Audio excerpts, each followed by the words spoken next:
किसी भी वॉर का नेचर अपनी पिछली वॉर से अलग होता है, चाहे वो स्ट्रेटजी के लेवल पर हो या फिर टेक्नोलॉजी के लेवल पर हो। उस वॉर में यूज होने वाले वेपन्स और प्लेटफॉर्म्स लगातार हाईटेक होते चले जा रहे हैं।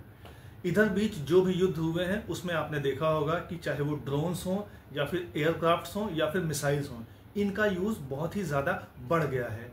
कुल मिलाकर हम देखें तो ये कह सकते हैं कि एरियल कॉम्बैट का रोल इस वक्त बहुत ही ज्यादा बढ़ गया है। रिसेंटली आपने देखा होगा कि इंडियन आर्म फोर्सेज ने पीओके और पाकिस्तान के अंदर जो ऑपरेशन सिंदूर लॉन्च किया था, उसके बाद इंडिया और पाकिस्तान के बीच लगभग 2-3 दिन वॉर जैसी सिचुएशन रही।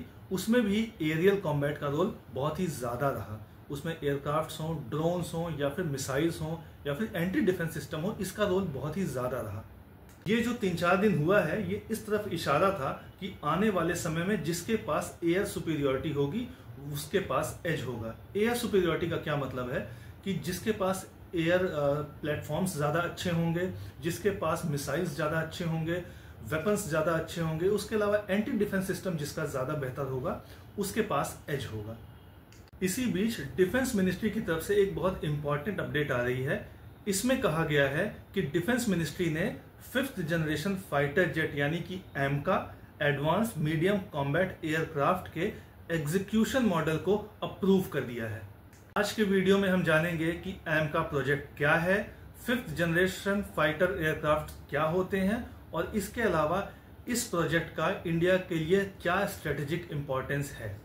ये जो एमका है यानी कि एडवांस मीडियम कॉम्बैट एयरक्राफ्ट है, ये एक single seat twin engine all weather 5th generation stealth multi role combat aircraft है, जो कि इंडियन एयरफोर्स और इंडियन नेवी के लिए डेवलप किया जाएगा।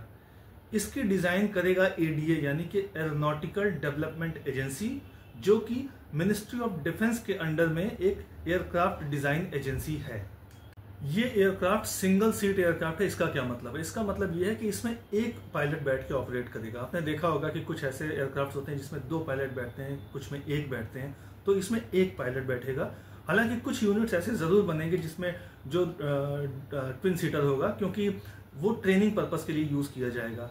ये डुअल इंजन एयरक्राफ्ट है। आपने देखा होगा कि जो इंडिया का पहला इंडिजीनियस एयरक्राफ्ट था तेजस, वो सिंगल इंजन है, ये डुअल इंजन होगा। एमका जो होगा वो एक स्टील्थ एयरक्राफ्ट होगा, यानी कि रडार पर इसे पकड़ना बहुत ही ज्यादा मुश्किल होगा। उसके अलावा ये अलग अलग तरह के मिशंस कर सकता है, जैसे एयर सुप्रीमेसी हो या फिर ग्राउंड स्ट्राइक हो। एयर सुप्रीमेसी का मतलब ये है कि एयर टू एयर कॉम्बैट हो, क्योंकि इसकी मैन्यूवरिंग एबिलिटी बहुत ही ज्यादा होगी। उसके अलावा ये स्टील्थ टेक्नोलॉजी से लैस है, इसलिए एयर सुप्रीमेसी में भी ये बहुत ही ज्यादा कैपेबल होगा। उसके अलावा ग्राउंड स्ट्राइक एबिलिटी भी इसकी बहुत ही अच्छी होगी। इसके साथ ही suppression of enemy air defence और इलेक्ट्रॉनिक वॉरफेयर में भी ये कैपेबल होगा। Suppression of enemy air defence का क्या मतलब होता है? अभी आपने रिसेंटली देखा होगा कि ऑपरेशन सिंदूर के बाद जब इंडिया और पाकिस्तान की सेनाएं आपस में भिड़ गई, तो इंडिया ने सबसे पहले उनका जो एयर डिफेंस सिस्टम था उस पर अटैक किया।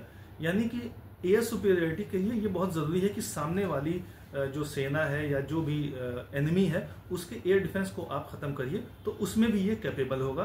उसके अलावा इलेक्ट्रॉनिक वॉरफेयर में भी ये कैपेबल होगा, जो कि आने वाले समय में बहुत ही ज्यादा इंपॉर्टेंट होने वाली है।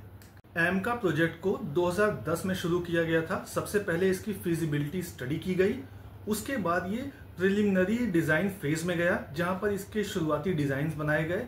फिर उसके बाद डिटेल डिजाइन फेज में आया, जहां पर इसको डिटेल में डिजाइन किया गया। इस वक्त ये प्रोटोटाइप डेवलपमेंट फेज में है। उम्मीद की जा सकती है कि अगले 2 से 3 सालों में इसके प्रोटोटाइप्स बनके तैयार हो जाएंगे, और ऐसी उम्मीद की जा सकती है कि 2034-35 तक इसका मास प्रोडक्शन स्टार्ट कर दिया जाएगा। एमका प्रोग्राम को 2024 में कैबिनेट कमेटी ऑन सिक्योरिटी ने भी अप्रूवल दे दिया है। कैबिनेट कमेटी ऑन सिक्योरिटी को प्राइम मिनिस्टर हेड करते हैं। उनके अलावा home minister, defence minister, finance minister और एक्सटर्नल अफेयर्स मिनिस्टर इसके मेंबर्स होते हैं। एमका प्रोग्राम की जो लीड एजेंसी होगी वो होगी एरोनॉटिकल डेवलपमेंट एजेंसी। ये एडीए जो है ये डीआरडीओ के अंडर में आता है और डीआरडीओ मिनिस्ट्री ऑफ डिफेंस के अंडर में आता है। एमका के 2 वेरिएंट होंगे, मार्क 1 और मार्क 2। मार्क 1 में GEF 414 इंजन यूज किए जाएंगे और मार्क 2 में इंडिजीनियस इंजन का यूज किया जाएगा।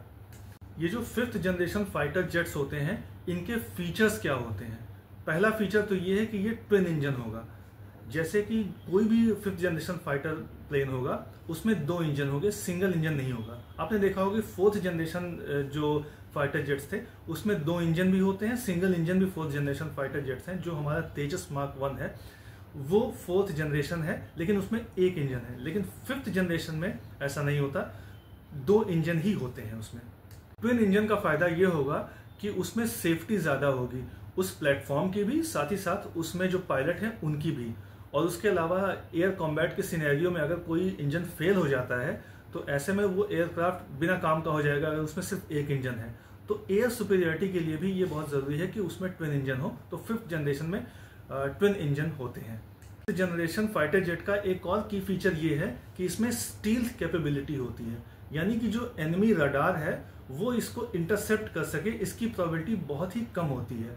इसका फायदा ये होता है कि एयर टू एयर कॉम्बैट में भी उसका फायदा होता है, ग्राउंड स्ट्राइक्स में भी फायदा होता है कि आप दुश्मन देश के पास जाके ग्राउंड स्ट्राइक कर सकते हैं। Suppression of enemy air defence में भी काम आता है कि आप सामने वाले एनिमी की जो एयर डिफेंस है उसको आप सप्रेस कर देते हैं, उसको आप खत्म कर देते हैं, जिससे कि आपकी एयर सुपीरियरिटी बन जाती है। उसके अलावा इलेक्ट्रॉनिक वॉरफेयर में भी इसका यूज काफी होता है। इसका एक और की फीचर ये होता है कि इसकी मैन्यूवर करने की एबिलिटी बहुत ही ज्यादा होती है। उसके अलावा ये सुपरसोनिक स्पीड पर बिना आफ्टर बर्नर के भी जा सकता है। इससे होगा ये कि स्पीड तो मिलेगी, साथ ही साथ एनर्जी और जो फ्यूल कंजम्पशन है वो बहुत कम होगा। इसका एक और की फीचर होगा कि इसके एवियोनिक्स बहुत ही ज्यादा एडवांस होंगे, यानी कि इसकी जो इलेक्ट्रॉनिक कम्युनिकेशन होगा ये बहुत ही ज्यादा हाईटेक होगा। इसकी टारगेटिंग एबिलिटी बहुत ही अच्छी होगी, यानी कि इसके पिन पॉइंट एक्यूरेसी होगी। उसके अलावा इसका कंट्रोल सिस्टम भी बहुत अच्छा होगा। जनरेशन फाइटर जेट्स का एक और फीचर होता है, वो होता है इंटीग्रेटेड कंप्यूटर सिस्टम। इससे होता क्या है कि इस एयरक्राफ्ट को जो पायलट फ्लाई कर रहे हैं उनको बैटलफील्ड का 360 डिग्री व्यू मिलता है, यानी कि वो अपनी जगह पर बैठे बैठे 360 डिग्री व्यू ले सकते हैं। इसके लिए उन्हें फ्लाइट को मैन्यूवर करने की जरूरत नहीं है। पहले क्या होता था कि अगर आपको दूसरी साइड का देखना है तो आपको मैन्यूवर करना पड़ेगा या फिर दूसरी साइड आपको घुमाना पड़ेगा सिर्फ। इसमें ऐसा नहीं है। ये जो अभी हम indigenous 5th generation aircraft develop कर रहे हैं, इसका इंपॉर्टेंस और रिलेवेंस क्या है? देखिए, अभी जो IAF इंडियन एयरफोर्स के जो चीफ हैं एयर मार्शल AP सिंह, उनका एक स्टेटमेंट वायरल हुआ था। उसमें वो कह रहे थे कि जो अभी 7-8 साल बाद हमारा जो तेजस मार्क 2 आएगा वो आज का जो रफाल है उससे बेहतर नहीं होगा, लेकिन कुछ चीज़ में वो हो सकता है बेहतर हो, कुछ चीज़ में वो उससे हो सकता है कम हो। लेकिन इंपॉर्टेंट चीज़ ये होगी कि वो तेजस मार्क 2 हमारा अपना बनाया हुआ होगा। इससे वो क्या कहना चाह रहे थे? इसका मतलब ये था कि जब भी ज़रूरत पड़ेगी हम उसमें चेंजेस कर सकते हैं, हम उसमें कोई मिसाइल लगा सकते हैं, उसके डिज़ाइन में कुछ चेंज कर सकते हैं, क्योंकि वो हमारा अपना है। अभी क्या है, हमारे पास जितने भी एयरक्राफ्ट हैं उसमें ज़्यादातर ऐसे हैं जो बाहर से खरीदे हुए हैं। सिर्फ एक तेजस मार्क 1 है जो हमारा अपना बनाया हुआ है। तो इस तरीके से हमें उसमें कोई भी चेंज करना होता है तो हम नहीं कर सकते कोई भी चेंज, हमारी एक लिमिट है उसमें। तो इस तरीके से ये जो एमका होगा ये हमारा अपना होगा, हम इसमें कोई भी चेंज अपने हिसाब से कर सकते हैं, या डिज़ाइन में चेंज हो या फिर कोई मिसाइल हो या एवियोनिक्स हो, हम कुछ भी उसमें चेंज अपने हिसाब से कर सकते हैं जैसी हमारी ज़रूरत होगी। इसके अलावा जो दूसरा एक रिलेवेंस है वो ये है कि जो रीजनल थ्रेट है, स्पेशली पाकिस्तान और चाइना, इनको काउंटर करने के लिए भी हमें ज़रूरत है एक 5th जनरेशन फाइटर एयरक्राफ्ट की, क्योंकि चाइना के पास already J-20 5th generation fighter aircraft है। पाकिस्तान के पास चाइना का दिया हुआ J-10C एयरक्राफ्ट है, जल्दी ही वो J-20 भी हो सकता है पाकिस्तान को दे दे। तो इसलिए हमारे लिए ये बहुत ज़रूरी है कि हमारे पास भी 5th जनरेशन एयरक्राफ्ट हो और अपना हो। इसका एक और इम्पॉर्टेंस ये है कि देखिए, इंडियन एयरफोर्स इस वक्त मॉडर्नाइजेशन के दौर से गुजर रही है। उसका रीज़न क्या है? रीज़न ये है कि इंडियन एयरफोर्स की जो squadron length, approved squadron length है, स्क्वाड्रन स्ट्रेंथ है, वो है 42, जबकि इस वक्त इंडियन एयरफोर्स 31 स्क्वाड्रन के साथ ऑपरेट कर रही है, यानी कि ये गैप बहुत ज़्यादा है। अब इसको पूरा करने के लिए ये ज़रूरी है कि हम जल्दी से जल्दी मेक इन इंडिया प्रोजेक्ट के तहत ज़्यादा से ज़्यादा एयरक्राफ्ट्स को बनाएं, मैन्युफैक्चर करें और साथ ही साथ बाहर से भी खरीदें। अभी रिसेंटली हमने कई एयरक्राफ्ट्स को फेज आउट किया है और जिसकी वजह से ये कैपेबिलिटी गैप बहुत ज़्यादा बढ़ गया है। इसको फुलफिल करने के लिए भी ज़रूरी है कि हम अपना इंडिजीनियस एयरक्राफ्ट डेवलप करें। तो इस तरीके से आने वाले समय में ये जो AMCA प्रोग्राम है ये हमें सेल्फ रिलायंस भी बनाएगा, इसके साथ ही साथ जो रीजनल थ्रेट है उसको दूर करने में भी हेल्प करेगा और हमें एयर सुपीरियरिटी स्टेब्लिश करने में हेल्प करेगा। और उसके अलावा जो हमारा जो कैपेबिलिटी स्ट्रेंथ है, जो हमारी स्क्वाड्रन स्ट्रेंथ है जो कि कम है इस वक्त, उसे भी पूरा करने में मदद करेगा। वीडियो अच्छी लगी हो तो लाइक करें। इसी तरह के और भी अपडेट्स जानने के लिए सब्सक्राइब करें एजलेसनेस।